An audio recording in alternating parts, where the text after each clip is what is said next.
Hello അസ്സാം വലൈക്കും. എന്തുണ്ട് വിശേഷം? എല്ലാവർക്കും സുഖമല്ലേ? എനിക്കും എൻ്റെ കുടുംബത്തിനും ഉമ്മാക്കും എല്ലാവർക്കും സുഖമായിട്ട് പോകണു. മോളെല്ലാം സുഖമായിട്ടിരിക്കുന്നു. അപ്പോൾ ഇന്ന് നല്ല ഐക്കൂറ ബിരിയാണിയാണ് കേട്ടോ. ഇപ്പോൾ രാത്രി ഐക്കൂറ ബിരിയാണി. അപ്പോൾ നാളെ ഞാൻ ഈ വീഡിയോ ഇടുള്ളൂ. അപ്പോൾ അത് നല്ല മസാല ആക്കുകയാണ്. അതായത് ഐക്കൂറ നല്ല പൊരിച്ച് വെച്ചിട്ടുണ്ട്. അപ്പോൾ ഐക്കൂറ ഞാൻ നാട്ടിൽ നിന്ന് വാങ്ങിയതല്ല, ഖത്തറിൽ നിന്ന് കൊടുന്നതാണ് കേട്ടോ. അപ്പോൾ ഞാൻ കൂടുതൽ ലഗേജ് ഉണ്ടെങ്കിൽ ഞാൻ ലഗേജ് വിട്ടിട്ട് പിന്നെ ഞാൻ ഇവർക്ക് തിന്നാനുള്ള സാധനങ്ങൾ മാത്രമാണ് ഞാൻ വരുമ്പോൾ കൊണ്ടുവരിക കേട്ടോ. അങ്ങനെ മീനും കാര്യങ്ങളും പിന്നെ ഒട്ടകവും അങ്ങനത്തെവർക്ക് എന്താ ആവശ്യമുള്ളത് അത് വാങ്ങിയിട്ടേ വരികയുള്ളൂ. കുറച്ച് ചോക്ലേറ്റും ബാക്കിയെല്ലാം തിന്നാനുള്ള സാധനങ്ങൾ മാത്രമേ ഞാൻ കൊണ്ടുവരാറുള്ളൂ കേട്ടോ. അപ്പോൾ ഇതാ നമ്മൾ അവിടുത്തെ അയൽവാസിൻ്റെ പൂച്ചയാണ്. നല്ല രസമാണ് ഇതിനെ കാണുന്നത് കേട്ടോ. അത് ഇന്നിപ്പോൾ ഇവിടുന്ന് പോകുന്നേ ഇല്ല, എന്താണെന്നറിയില്ല. അടിപൊളി പൂച്ചയാണ്. അപ്പോൾ ഞാനിങ്ങനെ എടുത്തതാണ് നിങ്ങൾക്ക് കാണിച്ചു തരാൻ വേണ്ടിയിട്ട്. അപ്പോൾ നല്ല രസമുണ്ട്. അപ്പോൾ എനിക്ക് എടുക്കാൻ പേടിയിട്ട്, നമുക്ക് പരിചയമില്ലാത്തൊരു പൂച്ച ആകുമ്പോൾ പൂച്ചക്കും എന്നെ പരിചയമില്ലല്ലോ. അപ്പോൾ എടുത്താൽ ചിലപ്പം മാന്തിയാൽ ഇടങ്ങറാവും. അപ്പോൾ അതിന് ഞാൻ നിന്നിട്ടില്ല. അപ്പോൾ രാത്രിയാണ് ഞാൻ ഈ വീഡിയോ എടുക്കുന്നത് കേട്ടോ. അപ്പോൾ നല്ല രസമുണ്ട് കാണാനും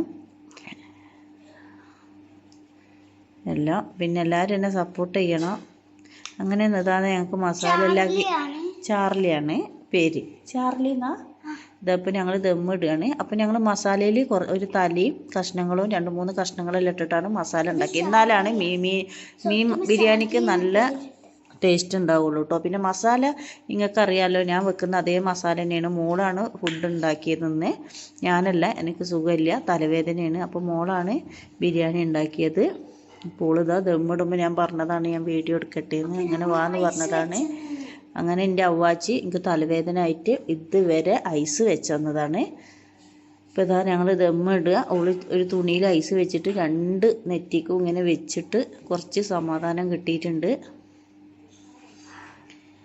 അപ്പോൾ അതാ പിന്നെ കളറ് ഞാൻ ഖത്തറിലാണെങ്കിലും എവിടെയാണെങ്കിലും ഞാൻ ജോലി സ്ഥലത്താണെങ്കിൽ ഞാൻ കളറ് മഞ്ഞപ്പൊടി മാത്രമേ കൊടുക്കാറുള്ളൂ കേട്ടോ.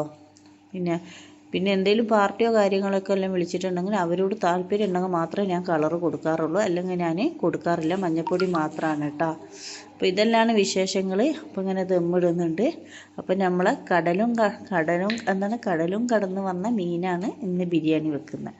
നല്ല മീനാണ്. ഞാൻ ഗ്രേമാളെന്നാണ് വാങ്ങൽ എപ്പോഴും നാട്ടിലേക്ക് വരുമ്പോൾ.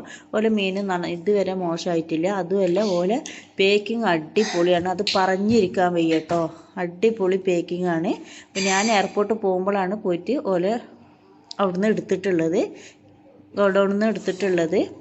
രാവിലെ എടുത്തത് 4-5 മണിയായി ഞാൻ എയർപോർട്ടിൽ പോകുമ്പോൾ. അപ്പോൾ അപ്പോഴാണ് പോയിട്ട് എടുത്തിട്ടുള്ളത്. പിന്നെ അവിടെ തന്നെ ഞാൻ പേരും എഴുതി ഇങ്ങ് കൊടുന്നതാണ്. സൂപ്പറാണ് കേട്ടോ. അപ്പോൾ ഇതാണ് നമ്മളെ ഐക്കൂറ ബിരിയാണി. അപ്പോൾ ഇതെല്ലാം ഇഷ്ടപ്പെട്ടാലൊന്ന് സബ്സ്ക്രൈബ് ചെയ്യുക, ലൈക്ക് അടിക്കുക, സപ്പോർട്ട് ചെയ്യുക. പിന്നെ നാളെ ഞാൻ പറഞ്ഞല്ലോ 14-ാം തീയതി കല്യാണം. നാളെ എല്ലാവരും ഉണ്ടാവും ഇൻഷാ അള്ളാ. ക്യാമറൻ്റെ മുന്നിൽ വരാൻ താല്പര്യമുള്ളവരെല്ലാം ഞാൻ കൊടുന്ന് നിങ്ങൾക്ക് പരിചയപ്പെടുത്തും. അല്ലാതെ ഞാൻ പരിചയപ്പെടുത്തും. പിന്നെ മോക്കെല്ലാം നമുക്ക് അവരെ ഹസ്ബൻഡിൻ്റെ സമ്മതമാണ്. അവർക്ക് ഇഷ്ടമുണ്ടെങ്കിൽ എൻ്റെ മോളെല്ലാം നിൽക്കുള്ളൂ. എന്നാലും ഞാൻ എൻ്റെ മോളെ കാണിക്കും. എൻ്റെ മോളെ കല്യാണാൽബം ഞാൻ നിങ്ങൾക്ക് ഇട്ട് കാണിക്കും. എല്ലാവരും ചോദിക്കുന്നുണ്ട് മോളെ കാണിക്കുന്നത്. അങ്ങനെ ഞാൻ ചെയ്യും. അല്ലാതെ അവരെ ഹസ്ബൻഡിൻ്റെ സമ്മതമൊന്നും ഇല്ലാതെ നമുക്ക് നമ്മളെ മക്കളെ ജീവിതമാണ് വലുത്. അപ്പോൾ താല്പര്യമില്ലെങ്കിൽ ഞാൻ ഇടില്ല.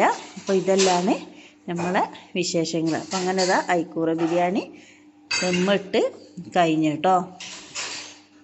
അപ്പം ഞാൻ കല്യാണമായിട്ട് ഇതാ ഇറക്കി കേട്ട കിച്ചനൊന്ന് വെള്ള പെയിൻ്റ് അടിച്ച് കാർപ്പറ്റ് ഒന്ന് ഞാൻ ചേഞ്ച് ആക്കി കേട്ടോ. അത് പറ്റ മോശമായിട്ടുണ്ടായിരുന്നു. ഒരുപാട് വർഷമായിട്ട് ഇട്ടതാണ്. അപ്പോൾ പുറത്തുനിന്നൊന്നും ആളെ വിളിച്ചിട്ടില്ല. മരുവനെന്നെ രാത്രി മോന് വന്നിട്ട് പെയിൻ്റ് അടിച്ച് തന്ന്. രാത്രി 12-1 മണിക്കെല്ലാം പെയിൻ്റ് അടിയായിരുന്നു. പിന്നെ പിറ്റേന്ന് ഞങ്ങൾ കാർപ്പറ്റ് പോയി വാങ്ങി അവനിട്ട്. അപ്പോൾ ഈ ചെറിയ ഇതിനെല്ലാം നമ്മൾ ആരും വിളിക്കലില്ല, അവനെല്ലാം അഡ്ജസ്റ്റാക്കി ചെയ്യലാണ്. അപ്പോൾ ഇതാണ് നമ്മളെ ഐക്കൂറ ബിരിയാണി. അപ്പോൾ അവൾക്ക് ഭയങ്കര വിശപ്പ്. അപ്പോൾ അങ്ങനെ അവൾക്ക് ഞാൻ ചോറ് കൊടുക്കാൻ പോവുകയാണ്. അപ്പോൾ അവ്വ എന്ന് പറയുമ്പോൾ ആരാന്ന് വിചാരിക്കും, എൻ്റെ മോളെ മൂത്ത കുട്ടിയാണ്. ഓൾക്ക് 2 കുട്ടികളാണ്, ഒരാണും പെണ്ണും. ഒരു കുട്ടിക്ക് അടുത്ത മാസമാകുമ്പോൾ 1 വയസ്സും ഇവക്ക് 5 വയസ്സ് കഴിഞ്ഞു കേട്ടോ. ഓൾക്ക് ഇങ്ങനെ വളമ്പുകയാണ്. അപ്പോൾ ഇതെല്ലാം ഒന്ന് ഇഷ്ടപ്പെട്ടാൽ സബ്സ്ക്രൈബ് ചെയ്യുക, സപ്പോർട്ട് ചെയ്യുക, ലൈക്ക് അടിക്കുക. പിന്നെ ഞങ്ങളാരെയും മറക്കാതിരിക്കുക. ഇൻഷാ അള്ളാ അടുത്ത ആരോ ചോദിക്കുന്നുണ്ട് എപ്പോഴാണ് നാട്ടിൽ. ഞാൻ 2-ാം തീയതി വന്നതാണ്. അടുത്ത മാസം ഞാൻ 20ൻ്റെ ഉള്ളിൽ ഇവിടുന്ന് പോകും, ഞാൻ ഖത്തറിലോട്ട് പോകും. അപ്പോൾ ഇതെല്ലാം വിശേഷം കേട്ടോ. അപ്പോൾ അവൾക്ക് ഞാൻ വാരി കൊടുക്കണമെന്ന് പറഞ്ഞിട്ട് നിൽക്കുകയാണ്. അപ്പോൾ ഓക്കെ, അസ്സലാമു അലൈക്കും.